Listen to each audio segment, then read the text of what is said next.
Here are 4 of the wildest animal attacks in New England since 2020. On September 6, 2021, a Massachusetts man survived a gruesome attack by a beaver while swimming in a remote pond. 73-year-old Mark Prez Piracini nearly drowned and required stitches after repeatedly fighting off the semi-aquatic rodent as he made his way back to shore.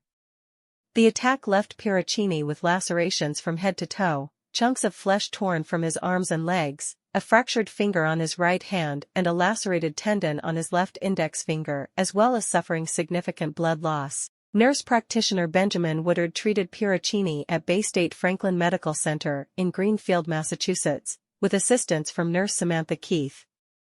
"It was pretty wild," Woodard said. "I've seen a lot of animal bites, but I have never seen a beaver attack."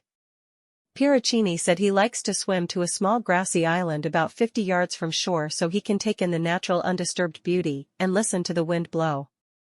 "This spot has been near and dear to his heart for a half-century." He said he meditated and watched the ducks on September 6, before deciding to swim back to his bike at roughly 11 a.m. "The beaver started on my leg.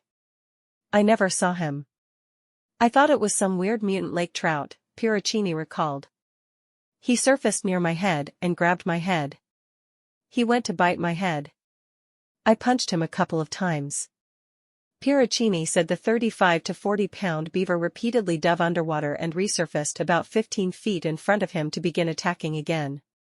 He estimates the attack lasted 5 minutes before he could get to shore.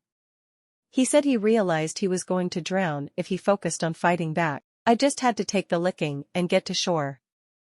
By the time I got to shore, I was exhausted," he recounted, adding that he briefly passed out near his bike due to exhaustion and blood loss. "If I had to swim 10 more yards, I would have drowned. If he had come on shore, he would have finished killing me." Piracini said he crawled onto his bike and pedaled about 1.5 miles to his car, then drove to the emergency room. Woodard said Piracini is in excellent shape and was in remarkably good spirits throughout the entire time at Bay State Franklin. He said Piracini could very easily have bled to death or drowned. Emily Stolarski, communications coordinator for the Massachusetts Division of Fisheries and Wildlife, said the division's biologists say beaver bites and attacks are rare.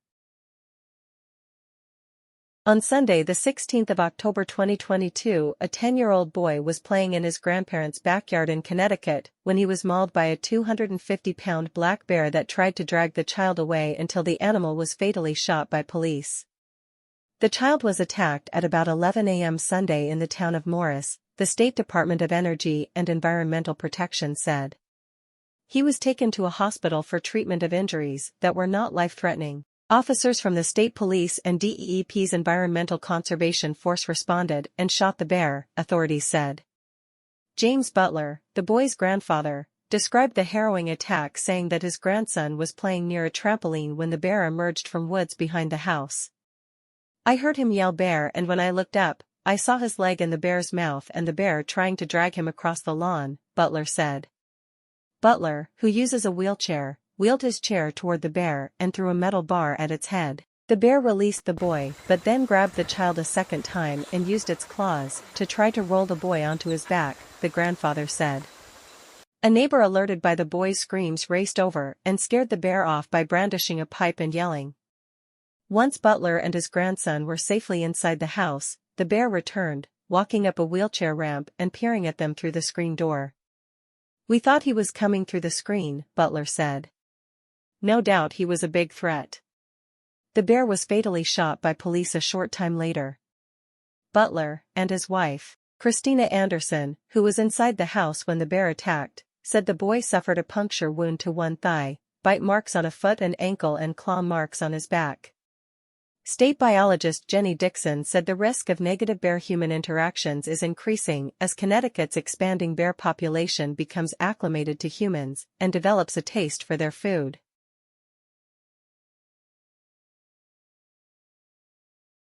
On August 7, 2023, 65-year-old Tatiana Koltunyuk was swimming off Rockaway Beach when she was attacked by a shark. With no warning, the shark bit into her left leg, leaving a wound several inches wide and deep.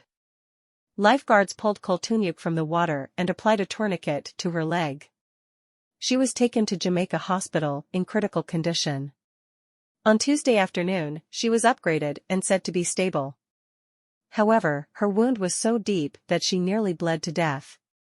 Daria Koltunyuk, a pianist and the outreach manager at Princeton University Concerts, said her mother remained hospitalized for several weeks.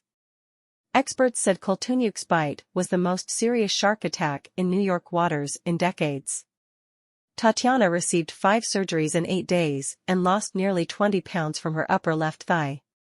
Shark sightings and minor bites have become more frequent in the region in recent years as the predators are drawn closer to shore by a growing population of the bait fish they feed on.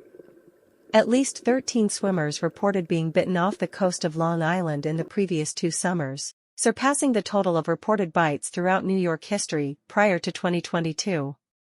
None of those injuries were considered serious.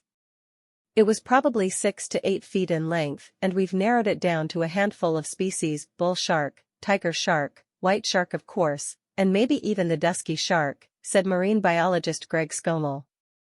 The shark bite occurred amid a rise in shark sightings at New York City and Long Island beaches due to factors including improved water quality and thriving populations of the bunker fish that sharks feed on. Hans Walters of the Wildlife Conservation Society says the number of attacks is puzzling. He says swimmers should stay alert and watch for sudden feeding frenzies. On May 18, 2023, a Windsor, Vermont couple were attacked in their home by a bobcat. It all happened within 5 seconds, even less, Joyce Willett said. Willett was on her couch that Friday morning when her cat, Grayson, came charging through the front door. Right on her tail was a wild bobcat. "It's like I don't know what to do. I can't walk, I'm sitting here, I don't have anything to hit it with. So, I just couldn't have done anything," Willett said. Willett's partner, Mike Peabody, heard the commotion from outside and also came running. When he entered the house, Grayson and the bobcat were squaring off in the bathroom. Instinct kicked in and Peabody kicked the bobcat off his pet. Eventually, he was able to trap the animal in the room. "At that time I had no time to be scared yet. Until it turned around, then I was scared and it attacked me," Peabody said. Peabody had scrapes, bruises, and puncture wounds on his leg where the bobcat latched on. He was taken to the MT Ascutney Hospital and Health Center where his injuries were treated and he was treated for possible rabies exposure.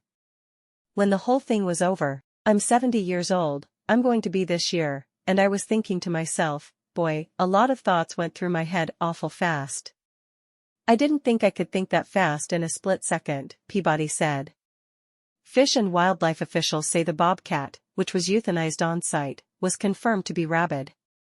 In recent years, there has been an alarming increase in bobcat attacks, including one that attacked 3 camp counselors in Connecticut and another that attacked a camper sleeping in a hammock. Thank you for watching today's video. If you'd like to see more from Nature Calls, hit the subscribe button. And remember, be careful out there.